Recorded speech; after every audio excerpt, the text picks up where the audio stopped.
জয় গুরু। পরম প্রেমময় শ্রী শ্রী ঠাকুরের শ্রীচরণে আমার শতকোটি কোটি প্রণাম। ঠাকুর পরিবারের শ্রীচরণে আমার শতকোটি কোটি প্রণাম। সকল ইষ্টপ্রাণ দাদা ও ভক্তিমতী মায়েদের আমার আনন্দিত জয় গুরু। আজ আমি আপনাদের শ্রী শ্রী আচার্যদেবের অমৃত কথা শোনাব।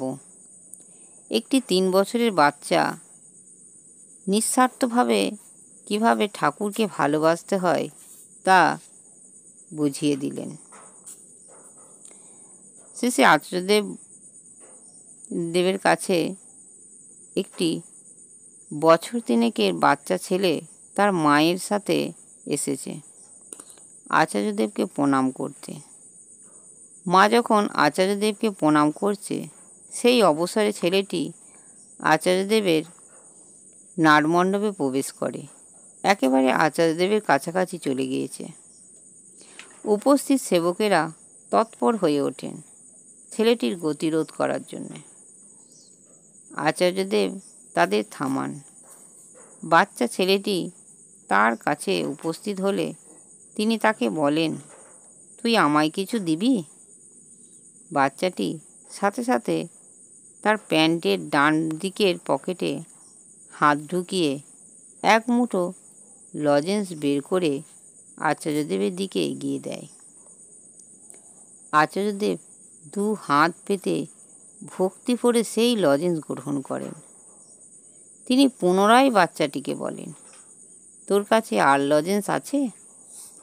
বাচ্চাটি এবার তার প্যান্টের বাম পকেটে হাত ঢুকিয়ে আরও কিছু লজেন্স বের করে আচার্যদেবের হাতে দেয়।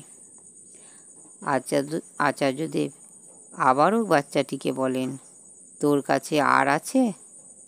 বাচ্চাটি এবার তার জামার বুক পকেট থেকে কিছু লজেন্স বের করে আচার্যদেবের হাতে দেয়। আর আছে? জিজ্ঞাসা করেন আচার্যদেব। এবার বাচ্চাটা তার মুখের ভেতরে যে লজেন্সটা ছিল সেটা বের করে আচার্যদেবকে দিতে যায়। আচার্যদেব হাসতে হাসতে তাকে বলেন, থাক, ওটা তোর কাছেই থাক। ছেলের কাণ্ড দেখে শঙ্কিত মা এগিয়ে গিয়ে বাচ্চাটির হাত ধরে পিছিয়ে নিয়ে আসে। প্রণাম করে মা ও ছেলে নাটমণ্ডপের বাইরে এসে দাঁড়ায়। উপস্থিত সবাই অভিভূত হয়ে এই দৃশ্যটি দেখছে। আচার্যদেব 2 হাত ভরে বাচ্চাটির দেওয়া লজেন্স নিয়ে 1 মিনিট নীরব হয়ে বসে থাকেন।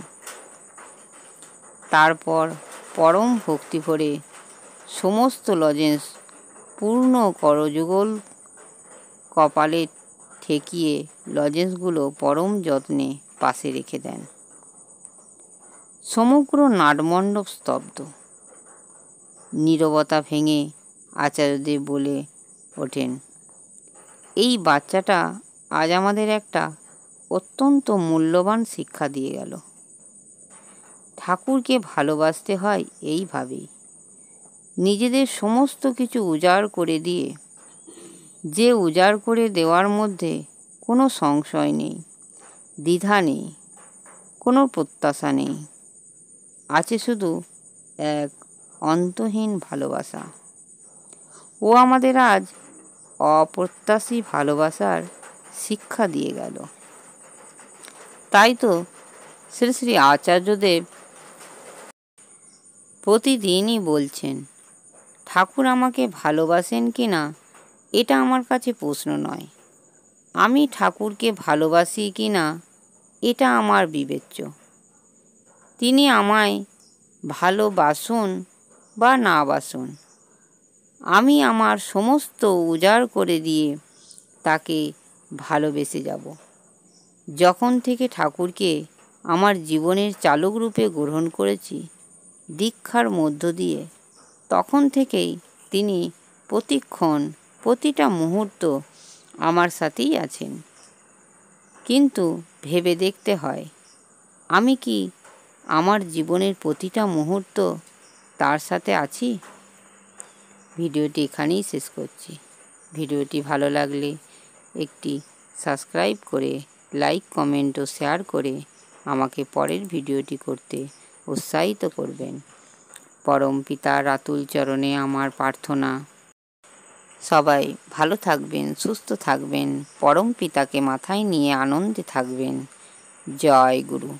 বন্দে পুরুষোত্তমম, বন্দে পুরুষোত্তমম, বন্দে পুরুষোত্তমম।